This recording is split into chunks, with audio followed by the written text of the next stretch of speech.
Ouais. Bon, ouais, bon. Si t'as bien aimé, d'accord, c'est là. Non, c'est tout. Ouais, je vois pas tellement comment ça rentre dans le chat, mais bon, c'est là. Si t'aimes bien. C'est-à-dire une preuve, ouais, bon, la Sota aussi, c'est une preuve que Hachem, il est dans le Beth Non, ça Amikdash. veut dire que si que Il y s'ils a avaient plein de pris la preuves, quoi. cache-route, si on avait pris la cache-route comme Ouais, exemple et ça, pas la Shemitah, ouais. non, d'accord, mais pourquoi un exemple ici? On voit que déjà, hein, il y a une première chose tu vois, bon, le Khatam Sofer, lui, il parlait à sa génération. Moi, je parle au Chumash. J'essaie de voir qu'est-ce que le Chumash nous dit. D'accord. Il disait ce que la génération a besoin d'entendre. La grande question que tu as du Khatam Sofer, la grande question sur le Khatam Sofer, c'est si sa Shemitah, elle prouve, comment dirais-je, elle La prouve, réalité. voilà, et que le Ham Israël n'a jamais respecté la Shemitah, donc tout est tombé à l'eau, quoi. C'est-à-dire, on a vu que le Ham Israël n'a pas respecté la Shemitah, c'est pour ça qu'ils Tout à se fait, ouais. sont, donc c'est bizarre comme explication. Parce que du coup, c'est une preuve bidon, parce qu'ils l'ont pas respecté. Donc peut-être qu'on n'a pas reçu la Torah Sinaï, d'après ce qu'il dit alors. Parce que le fait du respect de la Shemitah prouve qu'on a reçu la Torah Sinaï, mais on l'a pas respecté, peut-être qu'on n'a pas reçu. Donc Non, j'entends. ça se retourne un petit peu contre nous l'histoire, non? J'entends bien, oui, j'entends. Donc bon, en général, Ratab Sofer, c'est rare quand il est pchat. C'est très rare. C'est pour ça que je crois que je ne l'ai jamais cité, je crois, de toute ma vie. C'est pas que c'est pas bien, c'est que c'est dans ma recherche de voir ce que les psukim ils disent, ouais, avant de voir d'autres idées intéressantes, qui sont des fois plus liées à une période particulière, à un état d'esprit particulier. Qu'est-ce que la Torah elle dit, quoi? Et donc le Ramban, en général, c'est plus ma source d'inspiration, dans la mesure où il essaie d'expliquer les psukim, quoi. Je pense que l'explication qu'il va nous donner le Ramban, je trouve très intéressante parce que c'est intimement lié. Ce que Moshe il a reçu le Arsinaï, quoi. Ouais, ouais. C'est-à-dire que la deuxième fois qu'il est monté, et il explique pourquoi alors il n'y a pas eu de sang qui a été jeté sur le misbéar et tout ça, comme la première fois. Si maintenant, puisque maintenant avec Parashat Be'ar Bechukotai, c'est les clauses de la nouvelle alliance, alors on aurait dû encore apporter des corbanotes, on aurait encore apporter jeter du sang, comme c'est écrit à la fin de Parashat Mishpatim. Il demande le Ramban. Vous comprenez la question? C'est pas la peine. Si c'est une alliance qu'on refait avec Akajourou, alors la manière que la première fois on a fait une alliance, en apportant des corbanotes, en jetant du sang sur le Ham Israël et sur le Misbéar, ouais, en faisant 12 Misbéarot qui sont par rapport aux 12 tribus. Non, mais là, l'alliance, c'est carrément la Shemitah. Non, mais si maintenant la première alliance est allumée, il faut la refaire. Ben voilà, on l'a fait. Non, il n'y a pas grâce à la d'alliance. Shemitah. Non, pas du tout. Là, on explique maintenant ce qu'on risque si on ne fait pas l'alliance. Mais on ne refait pas une cérémonie d'alliance. Et là, si la première alliance, elle a été annulée, et où la cérémonie de la deuxième alliance? La manière que Moshe Rabbeinu est remonté C'est dans pas la la montagne. résine, les calottes, les montes, les 6 tribus, comme on voit dans le. Non, mais t'es pas avec moi là. D'après le Ramban qui explique que la première alliance, ouais, a priori, a été annulée. Donc Moshe, il a dû remonter, recevoir une deuxième alliance qui s'exprimait différemment. Qu'est-ce que tu me parles de Argérizim et Aréval? On est maintenant dans le parachat de Be'ar Bechukotai. Il veut expliquer le Ramban de Be'ar Bechukotai, il veut pas m'expliquer Argérizim et Aréval, ouais. Si c'est ça qu'on est en train d'expliquer, qu'on est en train maintenant de nous dire que voilà, l'âme Israël ayant raté la première alliance avec la faute du Vaudan, c'est une nouvelle alliance. Alors viens, on refait une cérémonie d'alliance. Ici. C'est ça le sujet ici. Non, c'est pas clair ce que je dis? Non, non, ok, ouais, pas quand ils arrivent en Israël et ils le font plus Ouais, tard. ici, là, c'est par Tout de rapport suite. à Israël. Juste Là, après Matan Torah, quoi. Non, ici, dans Parashat Be'ar Bechukotai. Pourquoi Matan Torah? Ici, il y a déjà une cérémonie d'alliance au Matan Torah. Il a été annulé par la faute du Vaudan. Alors maintenant, on refait une cérémonie d'alliance. Deuxième fois que Moshe il est monté pour recevoir la deuxième louchot, il redescend et il y a toute une cérémonie pour la deuxième louchot. Pourquoi il n'y a pas eu cette cérémonie? Voilà, quand il descend. Quand il redescend Voilà, la mais c'est deuxième de ça, fois. mais c'est C'est-à-dire. de ça qu'on parle. Mais c'est de ça Oui, qu'on parle. oui, Il est ok. redescendu. Il aura déjà enseigné ce qu'il devait enseigner la première fois qu'il a pas eu le temps d'enseigner. Je vous refais, je crois que j'ai pas été clair.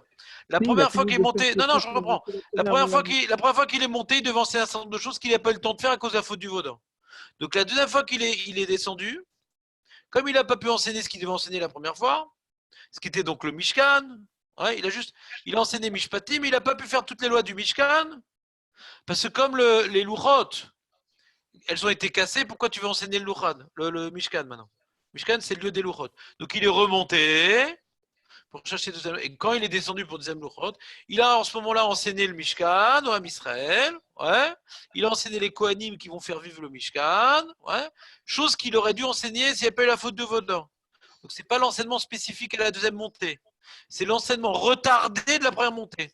C'était retardé. Il devait l'enseigner à sa première descente. Il n'a pas pu à cause de la faute du Vaudor. Il le fait pour attraper, ouais, et pour pouvoir mettre les deuxièmes Luchot quelque part, ouais. Mais là, dans Parashat Be'ar Bechukotai, la Torah nous décrit ce qu'il a reçu au Har Sinaï la deuxième fois, qui est spécifique. Ouais, donc c'est-à-dire que les deuxièmes Luchot qu'il est venu maintenant mettre dans le Mishkan, le Mishkan dans lequel il aurait dû mettre les premières Luchot, donc c'est pas un enseignement qui est lié à la deuxième montée. Ouais. Quand il est descendu, on aurait dû faire une cérémonie. Quand il est descendu, on aurait dû faire une cérémonie pour mettre les Luchot dans le deuxième, dans le Mishkan. Ouais. Et ça n'a pas été écrit cette cérémonie. On est resté avec la première cérémonie. Il n'y a pas une nouvelle cérémonie où on a jeté du sang sur le Ham Israël. Il n'y a pas eu cette cérémonie. Là maintenant, on vient mettre en garde le Ham Israël par rapport au Klalot, au Brachot. Mais elle est où la cérémonie? Alors il dit le Ramban. Donc la première montée, il a reçu les lois du Mishkan. Quand donc, après qu'Hachem il a agréé, il a pardonné la faute du Vaudor, et il a ordonné à Moshe de faire une deuxième brite. Yarad Moshe, et Kol Asher Tiva Hashom Ber Sinai, donc il est descendu Moshe pour enseigner ce qu'il avait reçu la première fois, donc le Mishkan, qu'il n'avait pas pu le renseigner à cause de la faute du Vaudor. Vazikil Moshe et Kol Hadad Ben Israël, Vamar Lahem Kebatrila. Ouais. Il aurait dit comme il devait dire au début, s'il n'y a pas la faute de Vaudor, et là, Dvarim, Asher Tivachem, la Sototam, Bemelechet Mishkan. Donc il aurait dit ce qu'il aurait dû dire au début, s'il n'avait pas voté à cause de Vaudor par le Mishkan. Veine, qui bloua d'avoir Bissimcha, ils ont accepté, ouais, et tout, ils ont tous donné des navas, donc ils ont accepté, en donnant chacun de ses bijoux, de son argent, de ses compétences. Ils ont prouvé qu'ils ont accepté, comment dirais-je, l'enseignement après la deuxième descente de Moshe Rabbeinu. Mais Kacher Uka Miyad, comme maintenant il a été établi le Mishkan, ouais, alors c'est le début du Sefer Vaikra, maintenant qu'il établit le Mishkan, ouais, maintenant on doit comment on va faire vivre ce Mishkan? Par les Korbanot, par les Kohanim, etc. Très bien. Et quand on a fini donc tout ce qui aurait dû être fait s'il n'y a pas eu la faute du Vaudor, ouais, donc maintenant, Amar Lahem Od Sivaoti Hachem. Attention, il y a un truc que Hachem m'a ordonné, que je n'ai pas pu vous dire, parce que j'ai dû vous enseigner le premier enseignement que je n'ai pas pu vous dire, c'est Shemitah Veyovel, Likrot Lahem et Kol Amitzvot Brit Radasha, Be'ala Obeshvua. Quand maintenant vous avez fauté, Hachem la deuxième fois, il m'a enseigné Shemitah et Yovel, par laquelle va être contractée la nouvelle alliance. Vélo Tsrarata, il n'y a pas eu besoin maintenant de faire des sacrifices, de jeter la moitié du sang sur le peuple et l'autre moitié du sang sur le Mizbéar, comme il a fait la première fois. Aval kiblou alehem abrit arishona belot beklalot ele. Veze atam ashanatan Hashem beni uben Israël be'ar Sinai, ki hu anoten lahem bebrit azod, ki machal lahem al pi atnaim ale, kemo shepirashi besof kitissa. C'est-à-dire, quand il y a eu la deuxième alliance, c'est pas on revient à la case départ, non. Hachem, il a pardonné la faute du Vaudor et donc on peut s'appuyer sur la première cérémonie d'alliance. Sauf qu'il a renforcé la première alliance par des mises en garde de Bechukotai et en mettant la terre d'Israël en jeu. Mais elle n'a pas été annulée, la première alliance. Elle a été renforcée par Be'ar Bechukotai. Mais la première cérémonie d'alliance, elle est restée effective parce que Hachem, il a pardonné. Ce qu'on a vu par les 13 minutes de Rachem. Hachem, il a pardonné la faute du Vaudor. Donc, ce n'est pas une nouvelle alliance. C'est les nouvelles clauses de l'ancienne alliance. C'est pour ça qu'on n'a pas refait une cérémonie d'alliance. Vous me suivez ou je suis vraiment pas clair aujourd'hui? Non? Pas grand Tu es monde plus clair que d'habitude, Raph. Franchement, tu es plus clair que excuse-moi. d'habitude. Excuse-moi, j'ai fait une petite erreur technique. Voilà. Mais c'est quoi la différence, Rav? Oui? Entre quoi et quoi? Entre faire une nouvelle alliance et entre renouveler les clauses de la première alliance. C'est-à-dire, c'est quoi le Inyan, quoi, entre eux? Bah, Hachem m'a pardonné, quoi. Non, mais c'est-à-dire, La nafkamina, c'est ce qu'il a pardonné ou pas? C'est ce qu'il a pardonné ou pas? Si Hachem n'a pas pardonné la faute, il faut tout recommencer à zéro. Hachem a pardonné. mais si on refait une nouvelle alliance, Justement, il dit on refait pas une nouvelle alliance. oui, On d'accord. renforce la première alliance par Bechou Kotai. Très C'est bien, pas mais une nouvelle. si on refait on aurait refait une nouvelle alliance.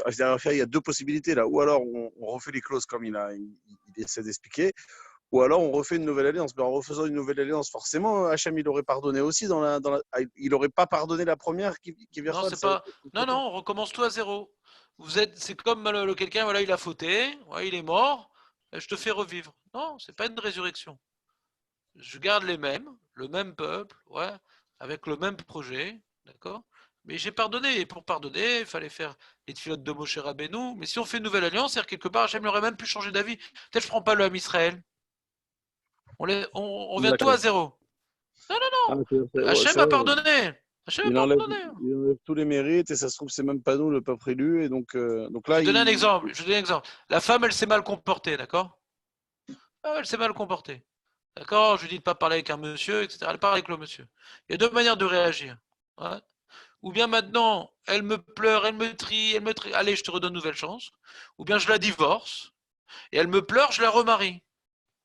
C'est pas pareil. Quand je la divorce, c'est que je veux plus d'elle. Il n'y a pas eu un moment, Hachem, il voulait plus de nous. Il attendait notre tchouva. C'est la différence entre le Eved et le Ben. Le Eved, on le renvoie. Ouais, on le renvoie, on lui fait peur, et après, il doit supplier pour qu'on le reprenne. Le Ben, on ne peut pas le renvoyer, ça sera toujours le Ben. D'accord? Il reste pour toujours le Ben. Mais il faut qu'il prouve ses bonnes intentions s'il veut revivre dans le palais. En tout cas, même s'il n'est pas dans le palais, c'est mon fils. J'ai pas cassé ma relation avec lui. La relation entre Akashbukh et Misraël n'a jamais été cassée. Mais ils ont dû prouver leur bonne résolution pour que Hachem accepte de reprendre, ouais, de continuer le projet qu'il a dû mettre en suspens. Le projet a été mis en suspens, mais il n'a pas brisé le projet.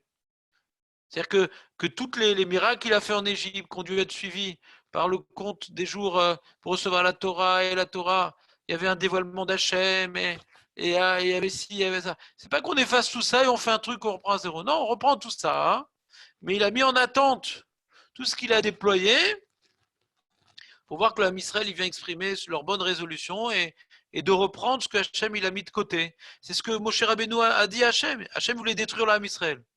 Moshe Rabbeinu non, ne le détruis pas. Hachem il dit bon bah d'accord, maintenant je vais me comporter différemment avec l'âme Israël. C'est pas moi qui vais l'amener en Eretz Israël, etc. Non, non, comporte-toi comme si qu'on n'a pas fauté. Et c'est ce qui a marqué après, ouais. Comment on dit Veinraltanu? Tu connais ce texte qu'on dit à Yom Kippour? avec les Melachim, Veinraltanu. C'est quoi Veinraltanu? Qu'est-ce qu'on quand dit ils dans ont les. envoyé un malin. Et il Ouais, lui c'est dit quoi non, toi, Veinraltanu? C'est quoi Veinraltanu qu'on dit dans les Slichot? Il nous a fait hériter. Que reste notre Nachala. Qu'on reste sa Nachala. On reste son peuple élu. C'est-à-dire que le pardon qu'on a obtenu, ce fameux Yom Kippour, ouais, d'après la faute du Vaudor, c'est pas qu'Hachem, ouais, il refait un nouveau contrat avec nous. Non, non. C'est qu'il nous regarde comme si qu'on n'a pas fauté. C'est ça toute la notion de tchouva dans la Torah. Quand Hachem il pardonne, il regarde comme si qu'on n'a pas fauté. Il efface la faute. C'est pas une nouvelle alliance. Tu comprends ou pas la différence? C'est fin, tu dis? Allô, allô? Alors, je comprends. Il repart pas de zéro, il pardonne. Et en vérité, si on approfondit un peu ce sujet-là, hein, il y a toute une idée assez profonde qui est derrière tout ça. C'est que quand on dit qu'Hachem il pardonne, il repart pas à zéro, ça veut dire que c'est la faute, elle fait partie de l'homme, quoi. Si maintenant l'homme, c'est pas normal qu'il faute, alors quand quelqu'un il faute, alors il a tout cassé, quoi. Comment ça? Je t'ai fait sortir d'Égypte, je t'ai fait les miracles. Il a tout cassé, je veux plus de toi. Mais le problème, c'est que la relation avec Dieu, c'est une construction à long terme. C'est pas aller, ouais, j'ai envie, allez, je suis sadique. On faute, on fait tchouva, on faute, on fait tchouva. Pourquoi Hachem, il est miséricordieux? Parce que l'homme, il peut pas arriver au projet d'un coup. Dans la nature humaine, c'est un travail à long terme, quoi. Donc la miséricorde divine, elle est intimement liée à la réalité de l'homme. Donc quand maintenant Hachem, quand on fait tchouva, il considère comme si on n'a pas fauté, et il nous regarde comme un tinoc qui vient de naître. Pourquoi? Parce que si à chaque fois, quelque part, il dit, voilà, on refait une nouvelle alliance, et quelque part, j'ai fait une faute tellement grave qu'il veut plus de nous, et qu'il faut qu'on recommence tout à zéro. D'accord? Tu as un employé qui a fait une faute tellement grave que je le renvoie. C'est une faute tellement grave qu'il est renvoyé et ne reçoit pas son salaire. D'accord? Quand est-ce qu'on renvoie un employé qui ne reçoit pas son salaire parce qu'il a fait un truc que c'est pas normal qu'on fasse un truc pareil, quoi. C'est vraiment une négligence qui n'était pas envisageable. Si maintenant c'est un truc qui peut arriver, c'est compliqué ce poste-là, et puis des fois on se plante. Ouais. Alors le patron avait dit, voilà, viens dans la salle de réunion, voilà, j'aimerais savoir, est-ce que tu as bien compris ce que tu as fait, est-ce que tu as bien compris ce que tu devras faire par l'avenir, ouais. Mais je le renvoie pas, le mec. Parce que c'est des choses qui arrivent, quoi. Tu comprends ce que je veux dire? Alors je peux lui faire peur, je dis, attention, si tu fais ça tous les jours, je devrais te renvoyer. Je peux le menacer. Et il y a maintenant le cousin Germain qui est un copain à moi, il veut venir, s'il te plaît, ne le renvoie pas et tout. On va faire toute une mise en scène pour faire prendre conscience que c'est grave la faute du veau d'or quand même. Mais malheureusement, c'est envisageable que l'âme Israël, vu dans la Vodazara dans laquelle il était plongé, vu l'influence de la Vodazara à leur époque, etc., que c'est un glissement malheureusement dramatique, gravissime, mais qui fait partie d'une des options qui est dans l'homme, quoi. C'est pas un truc. Donc le fait que Hachem il est pardonné et qu'on n'ait pas fait une nouvelle alliance, ça vient quelque part démontrer que c'est pas une faute qui vient tout annuler. C'est une faute qui mérite que maintenant Hachem va froncer les sourcils, dit non, attention, la galoude, que maintenant on est plus adapté à recevoir un message plus dur parce qu'on a compris qu'on est léger. La faute du Vaudan nous apprend quelque chose. Nous apprend qu'on est léger. Des fois, quelqu'un, avant de faire une grande erreur professionnelle, il dit ah non, moi je sais, je connais le travail, nanana, qu'ils arrêtent de me prendre la tête, moi j'ai travaillé dans ci, dans ça, j'ai de l'expérience. Quand il a fait sa grosse erreur professionnelle, alors maintenant il est plus amené à écouter son patron qui veut le diriger. La faute du veau d'or a dévoilé qu'on est complètement dépendant d'Akadosh Baruch Hu. On est complètement dépendant d'Akadosh Baruch Hu et qu'on doit tout apprendre de lui. Tu comprends ce que je veux dire ou pas? La tchouva, la vera et la tchouva nous rappellent notre faiblesse. Souvent, l'homme, il croit que oui, alors quand il fait plein de mitzvot, oui, je suis un tzaddik et je comprends la Torah et je sais faire la Torah. Imagine si on n'avait pas de difficulté à faire Torah et mitzvot. Quel gars avant on aurait? On pourrait se prendre pour Shabbat Tzvi. Shabbat Tzvi, c'était un homme d'une grande intelligence, grande tzidkout. Il s'est pris pour Dieu, il ne se sentait plus dépendant d'Akadosh Baruch Hu. Quand on a fait des averot et qu'on doit arriver à Yom Kippour, comme des limaces devant un jour, qu'est-ce que j'ai fait? Et j'ai pas réussi à assumer mes responsabilités, j'ai pas réussi à respecter mes engagements, j'ai pas réussi à tenir mes belles résolutions de l'année dernière, donc je me sens tout petit, donc je m'en remets complètement à ta jour, je m'en remets à ta miséricorde. Maintenant je vais écouter peut-être des rachamim, ils vont me conseiller à faire la voie d'Hachem comme si, je vois que tout seul je suis perdu, je vois que si je n'étudie pas la Torah, j'arrête pas de fauter.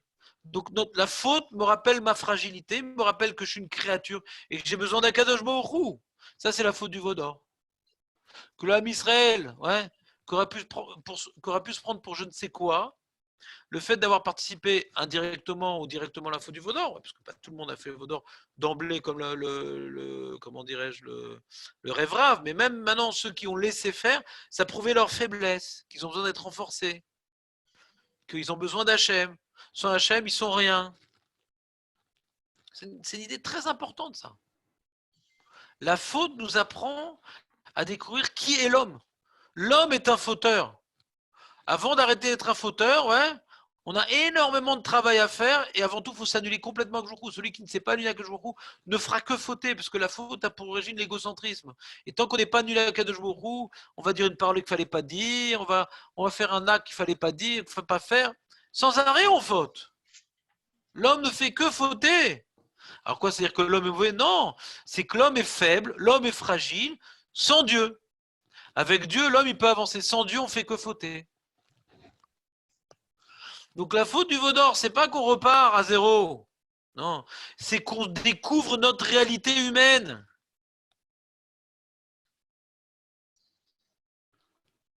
Qu'on n'est pas grand-chose. Que sans les prières de Moshe, on n'est rien du tout.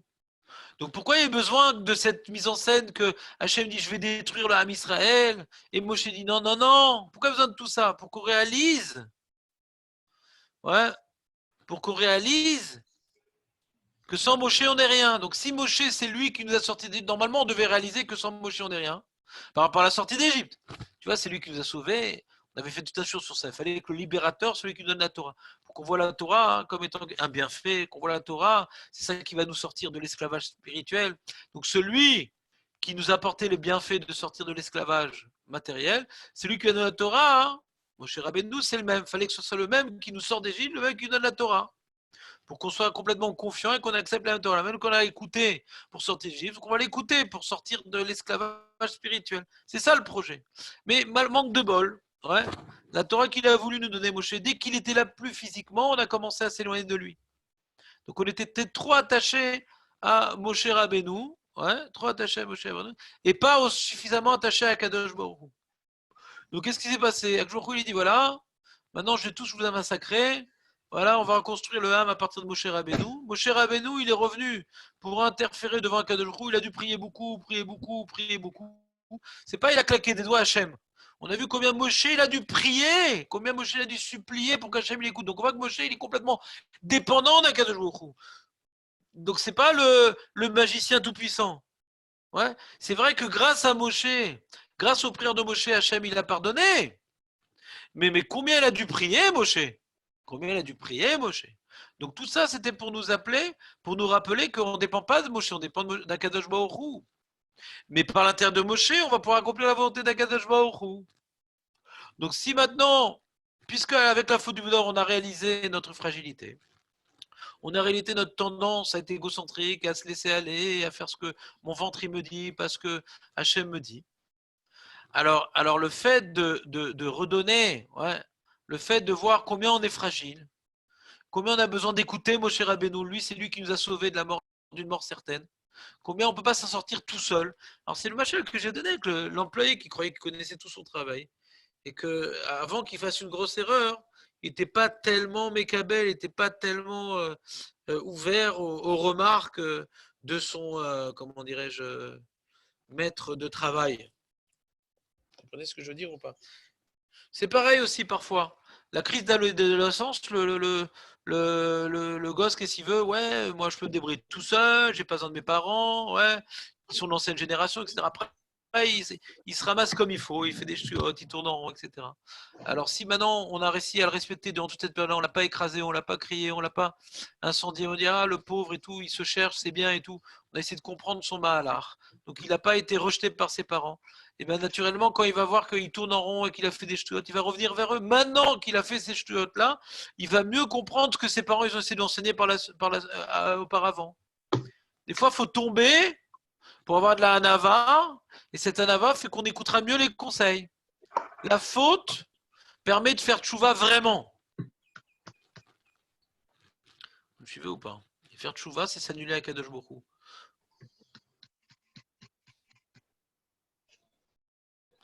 Vous me suivez ou pas? C'est clair, Benjamin? Oui. Donc c'est pas qu'on a recommencé à tout zéro. Si on a recommencé tout à zéro, c'est-à-dire qu'on était des fauteurs et on méritait d'être répudiés. Non, c'est l'homme. L'homme, il est comme ça. L'homme, c'est des allées et viens. C'est ça que j'ai voulu expliquer. C'est comme ça l'homme. Et c'est ce qu'on fait chaque année Yom Kippour. Yom Kippour, c'est on refait pas une nouvelle alliance. On dit Hachem, je suis rien. Ouais. Je reconnais que je suis rien. Je mérite pas de manger ma nourriture, je mérite pas de travailler mon travail, j'arrête de tout faire parce que j'ai usurpé la mission que tu m'as donnée, j'ai profané les moyens que tu m'as confiés pour faire ta volonté. Donc je mérite pas ni la vie, je mérite rien, je suis rien. Je me tourne vers toi pour dire c'est toi qui me donnes la vie, c'est toi qui me donnes tout. Et moi, qu'est-ce que j'ai fait avec ce que tu m'as donné? J'en ai fait des saletés. Et donc on vient reconnaître que on n'est pas à la hauteur de la mission qu'Hachem nous a confiée. On reconnaît qu'on n'est pas à la hauteur de la mission qu'Hachem nous a confiée. Et on lui redemande, ouais, Redonne-moi les forces, redonne-moi la parnassa, redonne-moi la santé. Ouais. Parce que cette année-là, je reconnais que je suis rien sans toi, que je peux rien faire sans toi. Tu entends? Ouais. Je sais pas comment c'est. D'accord? D'accord. C'est bon ou pas? Donc ça, c'était la question de Benjamin. Pourquoi marquer Béar Sinaï? Maître Baruch, si on vous demande pourquoi il y a marqué Béar Sinaï, qu'on vous demande qu'est-ce qu'il dit le Ramban, qu'est-ce que vous aurez dit en quelques mots? Ça fait allusion à quoi, Béar Sinaï? Moshe est remonté une deuxième fois, il est redescendu avec des, avec le pardon et surtout c'est là qu'il a transmis les règles, les lois concernant le Mishkan qu'il n'avait pas pu faire. C'est là où il a reçu. C'est là où il a reçu. C'est-à-dire Béar Sinaï, il a reçu à sa deuxième montée la Shemitah. Et pourquoi il a reçu la Shemitah précisément, pas d'autre loi, la deuxième fois qu'il est monté?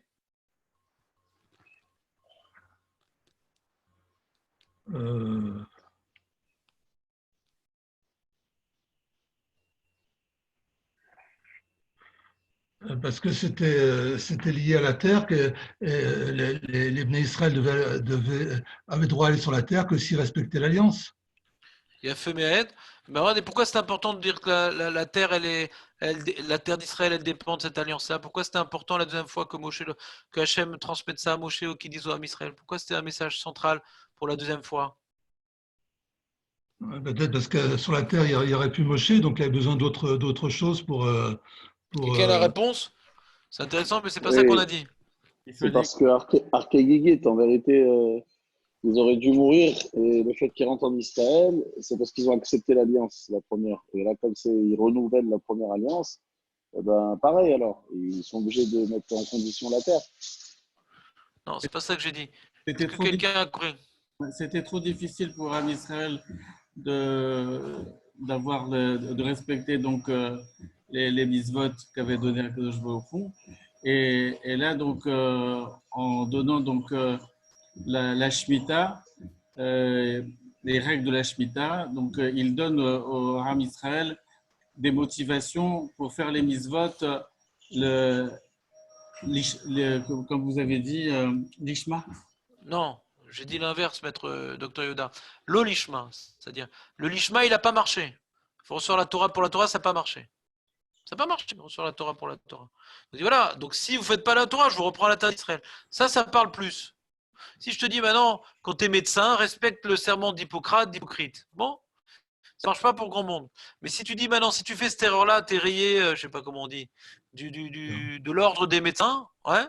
Alors ça te fait plus peur que de dire de transgresser le serment d'Hippocrate, Nahon? Que cette erreur médicale fait que je perdrai mes droits de médecin. Bon, bah alors je fais gage, c'est une erreur tellement grave que faut jamais que je fasse un truc pareil. Vous comprenez ce que je veux dire, Dr Yoda? Oui. Si vous ne respectez pas la Torah, je vous envoie de la terre d'Israël. Donc, quelque part, après qu'ils aient prouvé leur fragilité, après qu'ils aient prouvé que leur amour de la Torah et des mitzvot est très limité, puisque dès qu'il y avait fait de veau d'or, ils étaient complètement désorientés, ils n'ont pas eu de bons réflexes, ils n'étaient pas attachés à Gjourou de manière directe suffisamment. Donc, ils vont être attachés à quoi? À la terre, ils sont attachés. Ah, d'accord, donc tu es attaché à la terre, il n'y a pas de problème. En attendant, c'est pas un problème que tu sois attaché à la terre. Mais fais gaffe, tu fais pas Torah mitzvot, je te reprends la terre. Et comme tu es attaché à la terre, faut pas qu'aussi la terre soit un écran entre toi et Akadosh Baruch Hu, la terre. Donc comprenons. Ce qu'on a dit au nom du Ramban, c'est que lorsqu'ils ont fait la faute du veau d'or, il fallait renforcer l'alliance. On voit que l'alliance qui avait été contractée la première fois, elle était trop spirituelle et elle n'a pas tenu devant les épreuves de la Vodazara qu'ils vont rencontrer en terre d'Israël. Cette épreuve-là, l'épreuve qu'ils ont eue, ils vont l'avoir sans arrêt. On voit tous ces faire Shoftim, ils font un Vodazara, ils font Tchouva, ils font Vodazara. Donc ils vont l'avoir cette épreuve-là. Ouais. Et on voit d'ailleurs dans le Sefer Shoftim qu'ils font Avodazara, les Philistins prennent la terre. Et ils sont sous domination philistine. Donc c'est un peu ce qu'on voit ici en Berokotai. Vous ne respectez pas la volonté divine, on vous prend la terre. Donc quelque part, pour ne pas perdre leur domination sur la terre d'Israël, il y avait un chauffette qui venait, il faisait tchouva, et il renvoyait les Philistins.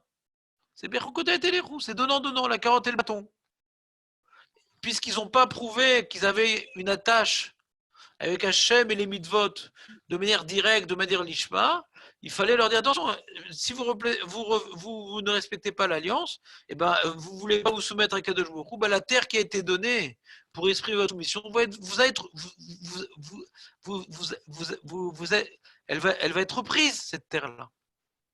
Donc, quelque part, c'est la carotte et le bâton, la deuxième alliance.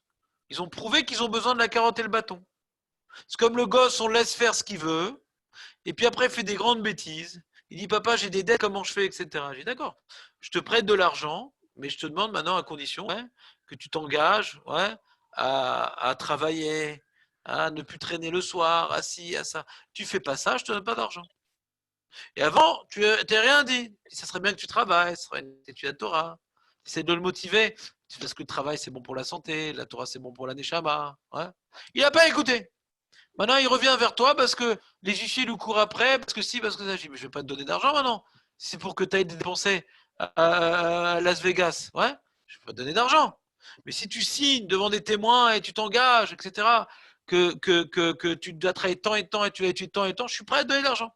Je ne voulais pas me comporter avec lui la première fois parce que c'était un manque de respect. Et quoi, papa, tu ne me fais pas confiance? Fais-moi confiance, je vais réussir.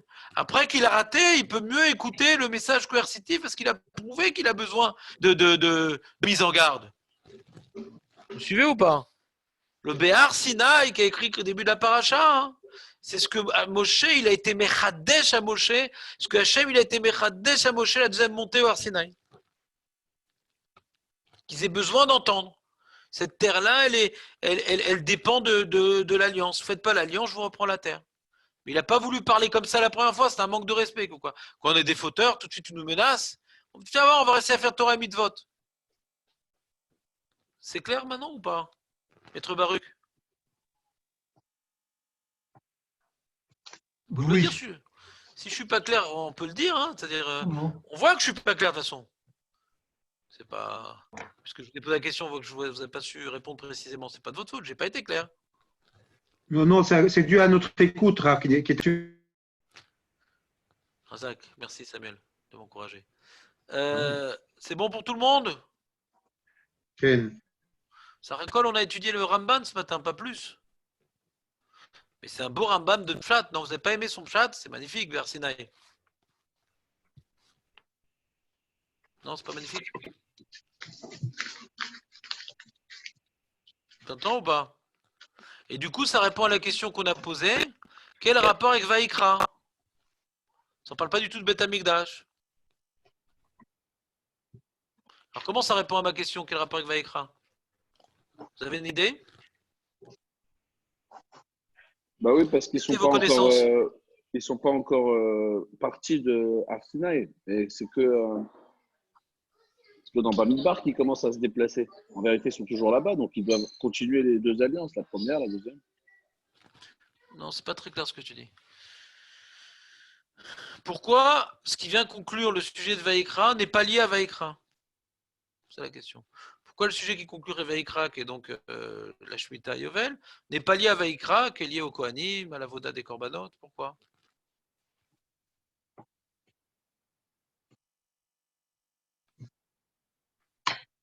Coefficient 12. Pour donner peut-être deux possibilités, les Kohanim et ceux qui sont Kadosh et ceux qui non, t'es trop profond, Benjamin. Ah. Force d'être trop profond, on sort plus du trou, fais gaffe. Le Béhar Bechukotai vient clôturer quoi?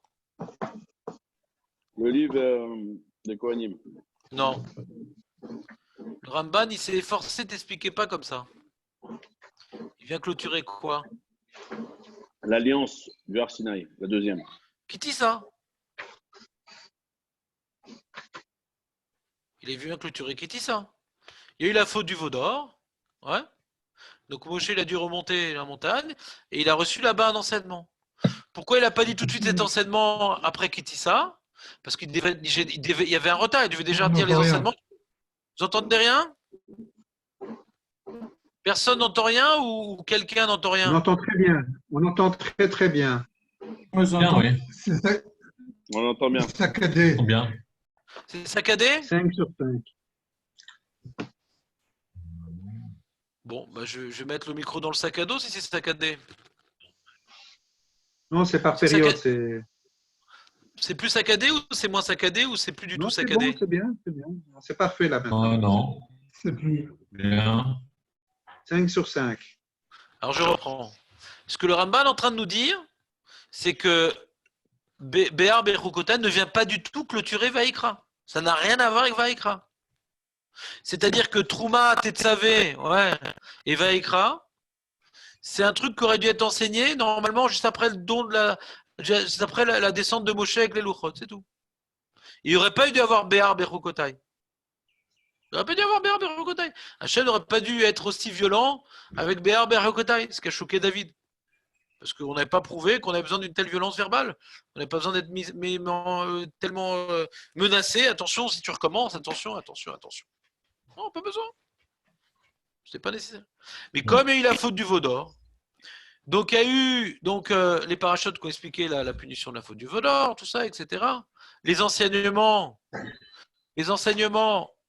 Donc après que Moshe il soit descendu, encore une fois, avec les deuxièmes louchot, alors il a dû enseigner le Mishkan, qui était enseigné à la première montée. Ouais. Et après qu'il a enseigné le Mishkan, il a dû enseigner les Kohanim, qui doivent donner de la vie au Mishkan. Et après avoir fini les enseignements qu'il a reçus à la première montée, et qu'il a dû reculer à la deuxième montée, après la deuxième montée, donc après la deuxième descente, il a pu enseigner ce qu'il avait reçu la première fois dans le Har Sinaï. Et bien là, il va enfin dire ce qu'il a reçu à la deuxième montée, donc à Kitissa. C'est-à-dire que Béar Berukotai ne vient pas clôturer Vaïkra, ça vient clôturer la faute du veau d'or.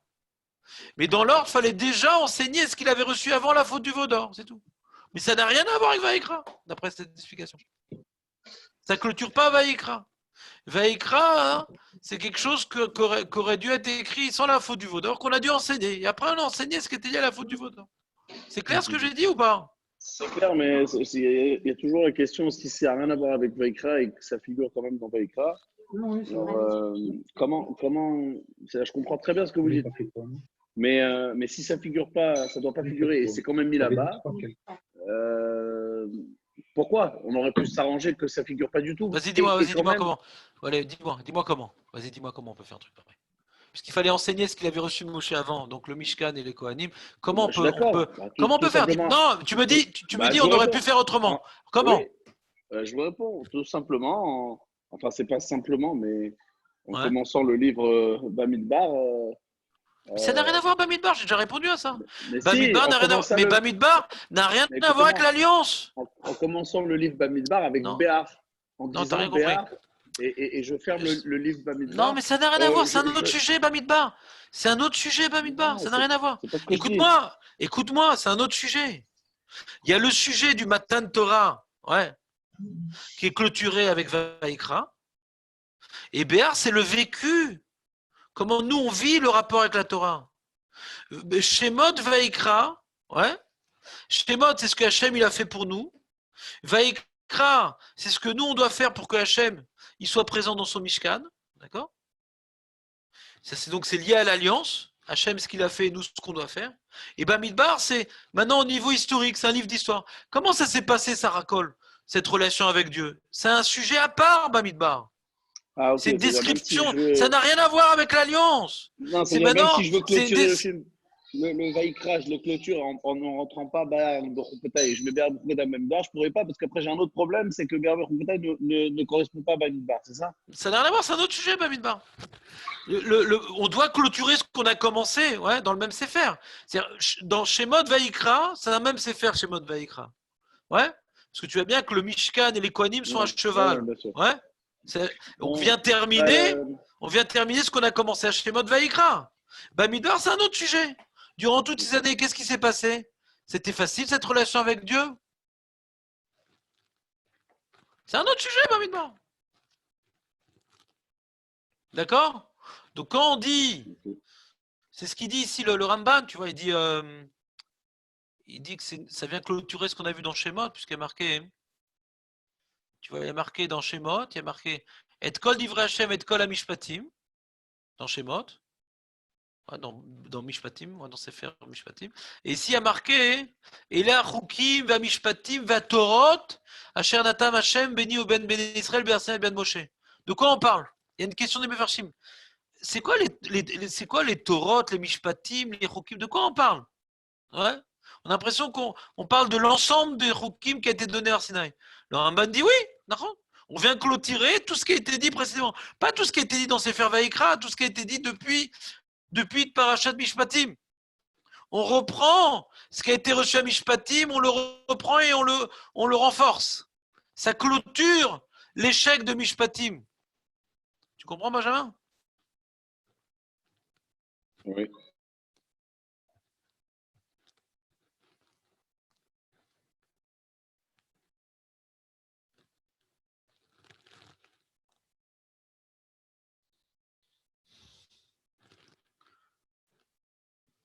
Qu'est-ce qu'on apprend de tout ça pour nous? Qu'est-ce qu'on apprend de tout ça? Nous, on a donné un premier enseignement, que dans la vie, pour apprendre, il faut tomber. C'est un enseignement, il faut le graver sur une pierre, ça. Quand on tombe, il y a des gens, quand ils tombent, comme il dit Rabbi Nachman Breslev, il fait youch le mec. Ouais, je suis nul. C'est pas pour moi les mitzvot. Sans arrêt, je tombe. T'as rien compris. La vie est un mouvement oscillatoire entre la chute et la relève. C'est comme ça. L'homme est une réalité qui ne se construit pas en un jour. C'est une réalité qui a besoin de beaucoup d'étapes dans sa construction. Donc ça, c'est un premier message, que la faute du Vaudor, c'était quelque part programmé dans l'homme. La faute des Miraglim, c'est un peu programmé dans l'homme. C'est-à-dire, les fautes, alors ça ne vient pas enlever la gravité des protagonistes de la faute. C'est-à-dire, ceux qui ont poussé les autres à fauter, eux, ils ont été terriblement punis. Donc le Rav qui a fauté pour le Vaudor, ils ont été terriblement punis. Les Miraglim qui ont fauté directement, ils ont été terriblement punis. Mais l'âme Israël qui s'est laissé faire, qui n'a pas su se battre contre comment dirais-je, ces attirances et se laisser aller, c'est comme ça, on apprend à se connaître par la faute, On apprend à marcher en tombant. Donc des fois, on se dispute avec la femme, des fois, on fait une avéra qui est grave à nos yeux et qu'on essaie de mettre de côté. On dit, à quoi bon que je prie, à quoi bon que j'étudie, à quoi j'ai fauté. Mais c'est ça la vie.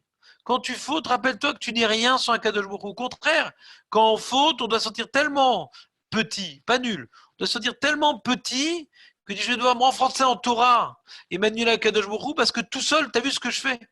Donc je vais renforcer mon annulation d'un Kadosh Baruch Hu. Au lieu de m'annuler d'un Kadosh Baruch Hu, j'ai fauté donc je suis nul, donc à quoi bon? Non, j'ai fauté donc j'ai besoin encore plus de m'effacer à Kadosh Baruch Hu pour m'en sortir. Il n'y a que Kadosh Baruch Hu qui peut m'émanciper de la faute. Tout seul, je suis rien.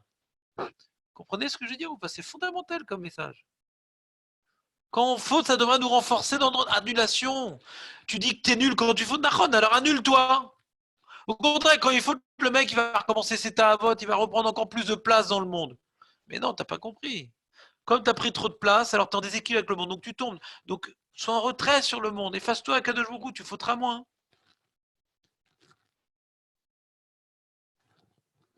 Et ça, c'est un des premiers messages qu'on apprend de tout le développement qu'on essaie de faire aujourd'hui. Que la faute du Vaudor, c'est pas si grave, en vérité. C'est grave de fauter contre Dieu. C'est très grave de fauter contre Dieu. Donc, le rêve qui a fait ça, ils sont morts. Mais le laisser aller face à la faute, ceux qui n'ont pas réagi, qui n'ont pas tué, qui ont laissé faire, c'est humain. C'est humain, c'est-à-dire, avant d'avoir fait l'expérience de la mitzvah, avant d'avoir fait l'expérience de l'abnégation, Alors, pourquoi Hachem il a été aussi dur, etc. Parce que cet enseignement qu'il nous a dit, il devait nous le dire depuis le début. On n'était pas encore mature pour l'entendre. On n'aurait pas accepté des paroles aussi dures avant d'avoir fauté. Mais on a besoin de cette mise en garde. Et c'est pour ça que je vous ai expliqué que le Ramban nous dit que même avant la faute du Vaudor, il y avait déjà Bérémez. Attention, je vous donne la Torah. Je vous donne la terre d'Israël si vous recevez la Torah. On avait dit Bérémez. Vous vous rappelez le Rémez? Que si la montagne était au-dessus de leur tête, si vous ne recevez pas la Torah, vous êtes enterrés ici. Pas que la montagne va les écraser. Vous n'allez pas rentrer en Eretz Israël. Donc déjà Bérémez, Hachem leur avait dit, attention, la Torah, il faut la faire, sinon vous ne rentrez pas en Eretz Israël. Mais c'était que Bérémez.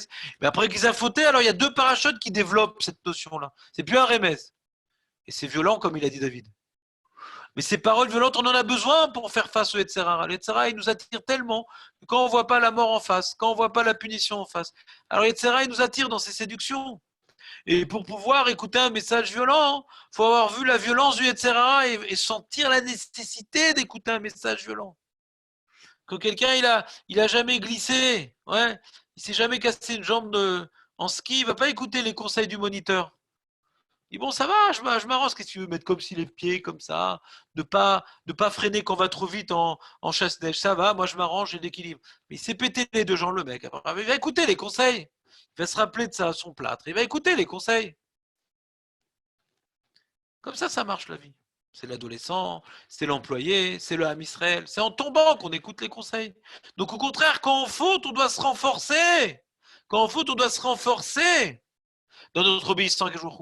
Et alors que quand on faute, on dit ah, je suis nul, pourquoi c'est pas pour moi les autres. Au contraire, quand on faute, on doit se renforcer. C'est un message fondamental, ce Ramban. Qu'on a essayé de le lire. C'est bon, vous avez des questions ou pas?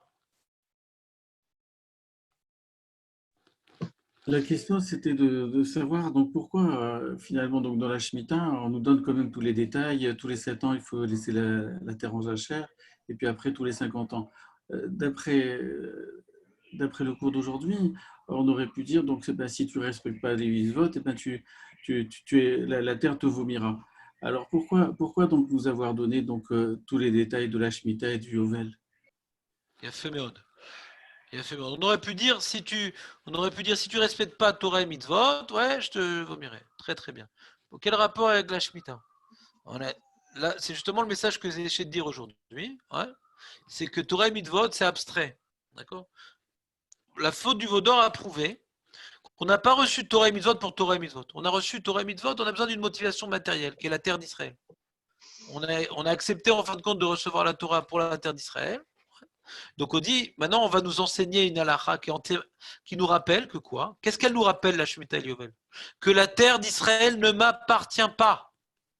La terre d'Israël ne m'appartient pas. Je n'ai aucune acquisition de la terre d'Israël. J'ai été sorti d'Égypte, ouais, pour être serviteur d'Akadosh Baruch Hu, et cette terre-là, ça va être l'expression de ma servitude.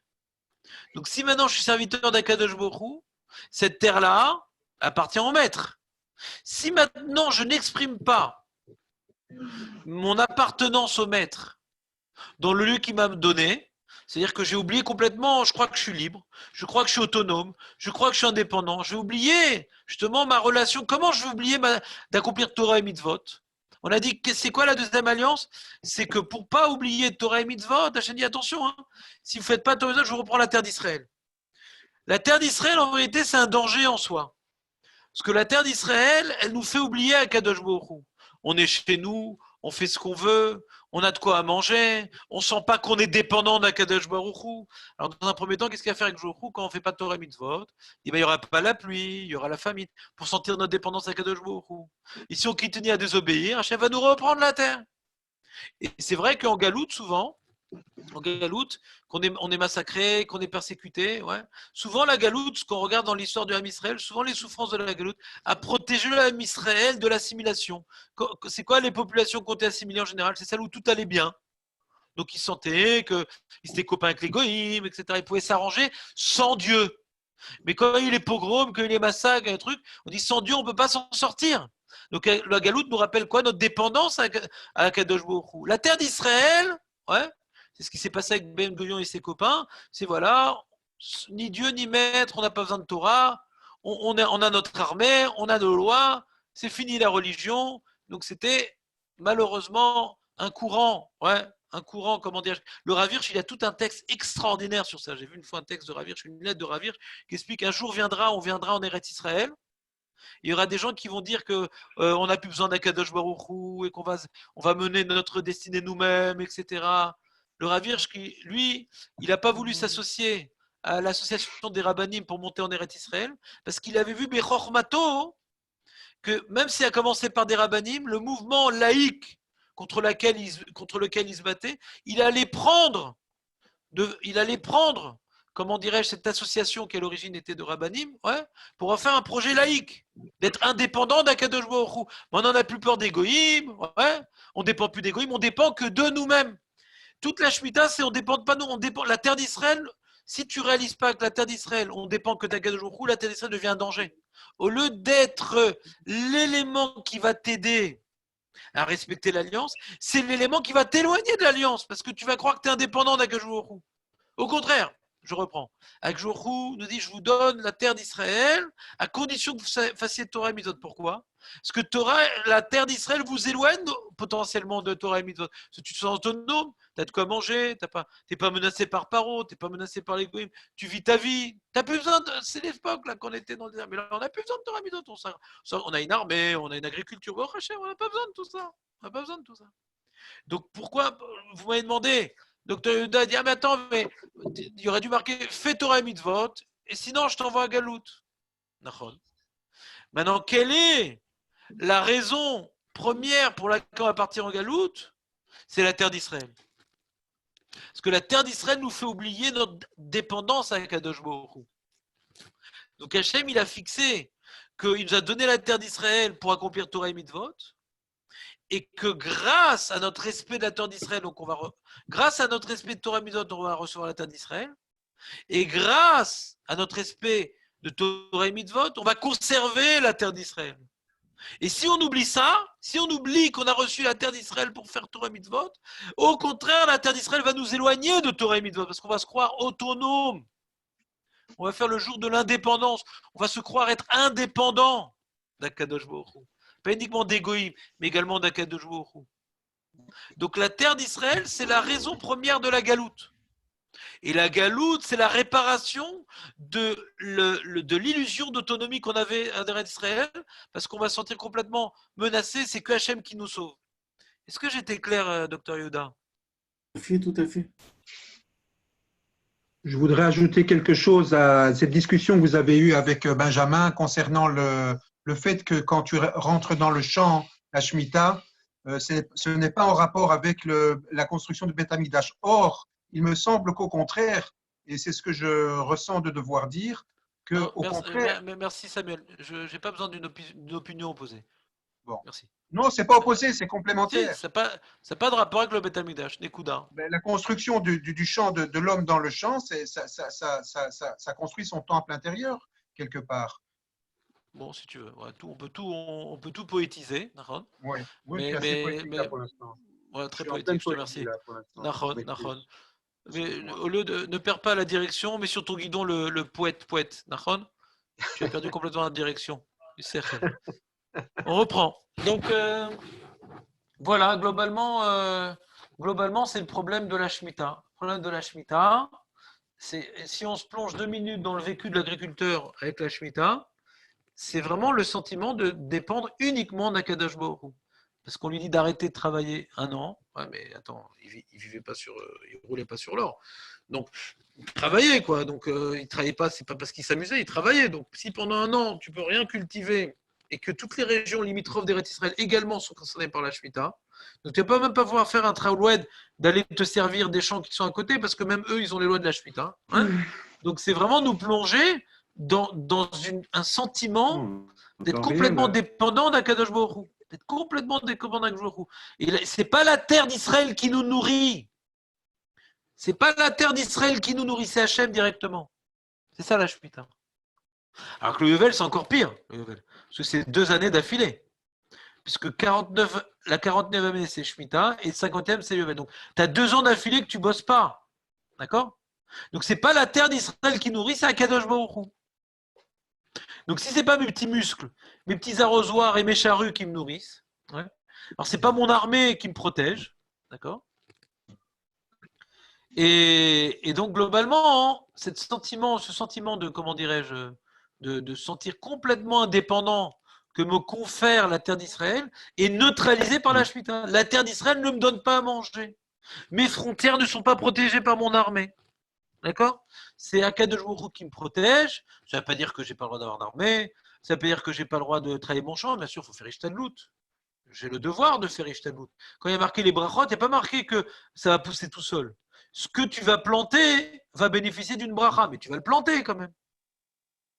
Et les guerres que tu vas faire, tu vas les gagner. Ce n'est pas qu'elles vont se faire toutes seules. Il y a une Ishtadlout, mais tu vas avoir une bracha dans cette Ishtadlout. Donc la notion de se sentir complètement dépendant d'Akadosh Baruch Hu, c'est Bechukotay Belechu. Tu fais les Torah et Mitzvot, tu auras la bracha dans l'agriculture, ouais. Tu auras, comment dirais-je, la protection face aux agressions des goïms. Donc, Im Bechukotay Belechu, c'est la notion de la Shemitah. Si je respecte la Shemitah, j'ai la bracha. Im Bechukotay Belechu, j'ai la bracha. J'ai pas travaillé, j'ai la bracha. Donc, pour pouvoir ne pas être abîmé par l'hérésie qui pourrait sortir d'une certaine conception laïque de la terre d'Israël, ouais, que personne d'entre nous n'a, mais qui existait, tout au moins dans l'approche Riloni à l'origine, avec Herzl, ouais, d'avoir une certaine autonomie face aux nations et de se gérer soi-même, eh bien, la Shemitah vient réparer le danger de se sentir autonome, indépendant. Parce que quand tu ne travailles pas et que tu as quand même mangé, tu vois que c'est Hachem qui te nourrit. C'est clair?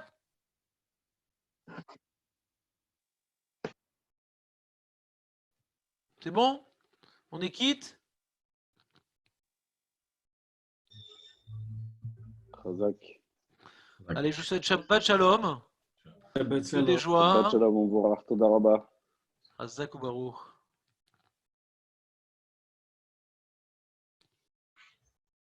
Shalom. Shabbat shalom. Shabbat Shalom. Attends, comment ça marche? On fait arrêter. Rav Moshe, tu ne veux pas accéder à cette question? Good Shabbat. Shabbat Shalom. C'était merveilleux aujourd'hui, merveilleux. Ah, c'est gentil.